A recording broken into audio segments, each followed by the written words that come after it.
అయితే ఈ హరిహర వీరమల్లు అని చెప్పేసి సినిమా తీసిండు కదా మన deputy CM, AP deputy CM Pawan Kalyan సార్ల వారు. అయితే ఈ ప్రీమియర్ షోలు అండ్ ఈ బెనిఫిట్ షోలు రద్దు చేస్తామని చెప్పేసి మన గౌరవ ముఖ్యమంత్రి రేవంత్ రెడ్డి సార్ వాళ్ళు అల్లు అర్జున్ సినిమా సందర్భంగా సంధ్యా థియేటర్లో జరిగిన ఘటన అందరికీ యాదున్నది కదా నొల్ల. ఆ తొక్కిసలాటలా పాపం ఒక కుటుంబమే ఛిద్రమైపోయింది, ఆగమైపోయింది. ఆ తొక్కిసలాటలా ఒక మహిళ జీవిడిచింది. పాపం వాళ్ళ కొడుకు మొన్నటిదాకా చావు బతుకుల మధ్య కొట్టుమిట్టాడి ఈ మధ్య కాలంలోనే రికవరీ అయిండ్రు అన్నారు. సరే, అది అట్లా పెడితే అల్లు అర్జున్ భుజం మీద గన్ను ఎక్కుపెట్టి, తుపాకీ ఎక్కుపెట్టి సినీ ఇండస్ట్రీని మొత్తం తన గుప్పిట్లోకి తెచ్చుకోవాలని అనుకున్నాడు రేవంత్ రెడ్డి. దానిలో భాగమే ఇదంతా. కావాల్సుకొని అల్లు అర్జున్ ఇబ్బంది పెట్టిండు, కావాల్సుకొని ఇదంతా చేసిండు. ఏ లెవెన్గా ఉన్న అల్లు అర్జున్ని తీసుకుపోయి జైలు వేసుడేంది అని చెప్పేసి చాలా మంది చాలా విమర్శలు వ్యక్తం చేసిండ్రు. అయితే ఈ నేపథ్యంలో కోమటిరెడ్డి వెంకటరెడ్డి ఎపిసోడ్ దీంట్లోనే వస్తుంది. అయితే అసెంబ్లీ వేదికగా అన్ని బెనిఫిట్ షోలు రద్దు చేస్తున్నాం, తెలంగాణ రాష్ట్రంలో అన్ని టికెట్ ధరలు పెంచుకునే అవకాశం కల్పిస్తున్నాం, అవి కూడా రద్దు చేస్తున్నాం, ప్రీమియర్ షోలు ఏవైతే ఉంటాయో అవి కూడా రద్దు చేస్తున్నాం అని చెప్పేసి అసెంబ్లీ వేదికగా చెప్పి, అసెంబ్లీ యావత్తు తెలంగాణ 4 కోట్ల మంది జనాభా చూస్తుండగా చెప్పి ఇలా నాలుక మడత పెట్టిండ్రు ముఖ్యమంత్రి రేవంత్ రెడ్డి. ఎందుకు మడత పెట్టిర్రంటే AP deputy CM Pawan Kalyan sir Hari Hara Veera Mallu. మరి అల్లు అర్జున్ కాదు కదా డిప్యూటీ సీఎమో లేకపోతే రేవంత్ రెడ్డి చెప్పే మాట వినో. ఇక ఈ మధ్య కాలంలో గద్దర్ అవార్డ్స్ కార్యక్రమంలో కూడా అల్లు అర్జున్ తీరు కానీ రేవంత్ రెడ్డి తీరు కానీ ఆ వైఖరి మనం చూసినాం. గద్దర్ అవార్డ్స్ కార్యక్రమంలో అవి కూడా మస్తు ట్రోల్ అయినాయి. రప్ప డైలాగ్ కూడా మస్తు ట్రోల్ అయింది.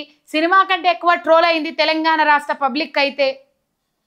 ఇదంతా ఇట్లుండగా హరిహర వీరమల్లు అల్లు అర్జున్ పుష్ప సినిమాకో లెక్క, దాని నుంచి మధ్యలో వచ్చిన సినిమాలకి ఇంకో లెక్క, ఇప్పుడు హరిహర వీరమల్లుకి ఇంకో లెక్క. ఎందుకు హరిహర వీరమల్లుకి ఇంకో లెక్క అంటే బాబు ఫోన్ కొట్టంగానే, చంద్రబాబు నాయుడు ఫోన్ కొట్టంగానే సరే సార్ జీ హుజూర్ అని చెప్పేసి రేవంత్ రెడ్డి సార్ ప్రీమియర్ షోలు, బెనిఫిట్ షోలు అండ్ ఈ టికెట్ల ధరలు పెంచుకోవడానికి పర్మిషన్ ఇచ్చేసిరు హరిహర వీరమల్లు సినిమాకు. మరి ఇంత వివక్ష ఎందుకు అంటే తెలంగాణ సినీ ఇండస్ట్రీని మొత్తం గుప్పిట్లో పెట్టుకోవడానికి రేవంత్ రెడ్డి ఆడిన డ్రామా పుష్ప 2 సంధ్యా థియేటర్ ఇన్సిడెంట్ ఘటనలో అని చెప్పేసి చాలా మంది మాట్లాడుకున్నారు. ఇప్పుడు ఈ అంశంతో క్లియర్ కట్గా తేలిపోయింది, అయిపోయింది. సినీ ఇండస్ట్రీ మొత్తం నా మాట వినాలి. ఇప్పుడు ఏమున్నది, చంద్రబాబు నాయుడు సినీ ఇండస్ట్రీని ఎందుకు హైదరాబాద్లో అమరావతి పంపి అనగానే జీ హుజూర్ అంటాడు, అయిపోతుంది. ఇక సినిమా ఇండస్ట్రీని కూడా అమరావతి తీసుకుపోయే కుట్ర జరుగుతూ ఉన్నది. చంద్రబాబు నాయుడు దానికి వంతబాడుతూ ఉన్నాడు రేవంత్ రెడ్డి అనే అంశాలు కూడా తెర మీదకి వచ్చినాయి. అయితే ఈ హరిహర వీరమల్లు సినిమా విషయంలో సినీ పరిశ్రమల శాఖ మంత్రి ఎవరు ఉన్నారు? కోమటిరెడ్డి వెంకటరెడ్డి ఉన్నాడు. కోమటిరెడ్డి వెంకటరెడ్డికి ముచ్చట తెలియదట. బెనిఫిట్ షోలు, ప్రీమియర్ షోలు, టికెట్ల ధరలు పెంచుకోవడానికి పర్మిషన్లు ఇచ్చిరు అని చెప్పేసి హరిహర వీరమల్లు సినిమాకు సంబంధించి ముచ్చట తెలియదట కోమటిరెడ్డి వెంకటరెడ్డికి. ఇది తెలిసినాక కోమటిరెడ్డి వెంకటరెడ్డి బిత్తరపోయిందట. అగో నా శాఖలో నాకు తెలియకుండా నా శాఖలో నిర్ణయాలు తీసుకున్నాడు ఏంది అని చెప్పేసి. గతంలో దామోదర రాజనరసింహ శాఖలో, ఆరోగ్య శాఖలో కూడా అసలు దామోదర రాజనరసింహకు తెలియకుండా 2 ఆఫీసర్లను అసలు బదిలీ చేయొద్దని చెప్పినప్పుడు కూడా బదిలీ చేసి కూర్చున్నాడట. మరి వేరే శాఖలలో పెత్తనం చెలాయిస్తా ఉన్నారు ముఖ్యమంత్రి రేవంత్ రెడ్డి.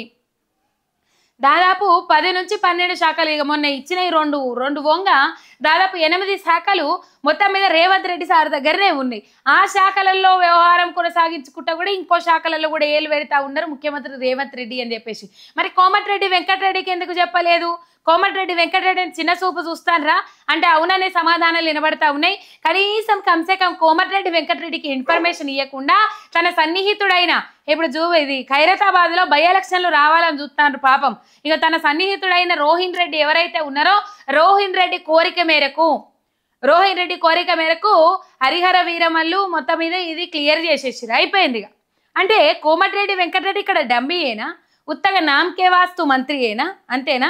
ఆ మధ్య కాలంలో కోమటిరెడ్డి వెంకటరెడ్డి కూడా మంత్రి పదవి ఉన్నది అన్న నేపథ్యంలో రాజగోపాల్ రెడ్డి మంత్రి పదవి కావాలి అని అనుకున్న సందర్భంలో మన కోమటిరెడ్డి వెంకటరెడ్డికి మాట ఇవ్వలేం కదా. రాజగోపాల్ రెడ్డికి ఇచ్చేసి కోమటిరెడ్డి వెంకటరెడ్డి తీసేయరు అని కూడా ఢిల్లీ అధిష్టానం అన్నది, రాహుల్ గాంధీ అన్నారు అనే ముచ్చట్లు కూడా తెర మీదకి వచ్చినాయి, వైరల్ చేసిరు. ఇది ఎంతవరకు న్యాయమో ఎంతవరకు కరెక్టో తెలియదు కానీ మొత్తం మీద కోమటిరెడ్డి వెంకటరెడ్డిని అయితే పక్కకు పెడతా ఉన్నాడు రేవంత్ రెడ్డి. కోమటిరెడ్డి వెంకటరెడ్డి శాఖ అయిన సినీ పరిశ్రమల శాఖలో కూడా రేవంత్ రెడ్డి సారే పెత్తనం సెలాయిస్తా ఉన్నారనే అంశాలు అయితే తెర మీదకి వస్తా ఉన్నాయి. కోమటిరెడ్డి వెంకటరెడ్డి తీవ్ర ఆగ్రహం వ్యక్తం చేస్తా ఉన్నాడు రేవంత్ రెడ్డి మీద. ఇప్పటికే ఫోన్ టాపింగ్ వ్యవహారం అని చెప్పేసి ఆ అంశం కూడా తెర మీదకి వచ్చింది. మరి గుప్పిట్లో పెట్టుకోవడానికి ఎన్ని కార్యక్రమాలకు లేవనెత్తాలనో అన్ని కార్యక్రమాలు లేవనెత్తుతా ఉన్నారు ముఖ్యమంత్రి రేవంత్ రెడ్డి అనే అంశాలు అయితే మాట్లాడుకుంటా ఉన్నారు బయట జనం. హరిహర వీరమల్లు కోన్యాయం, పుష్ప 2 సినిమా కోన్యాయమా అని చెప్పేసి మొత్తం మీద ముక్కు మీద ఏలేసుకుంటా ఉన్నారు తెలంగాణ జనం. అల్లు అర్జున్ ఫ్యాన్లు అటు గుసా అవుతారట, పవన్ కళ్యాణ్ ఫ్యాన్లు అయితే మస్తు ఖుషి మీద ఉన్నారట. ఈ కథ నడుస్తా ఉన్నది.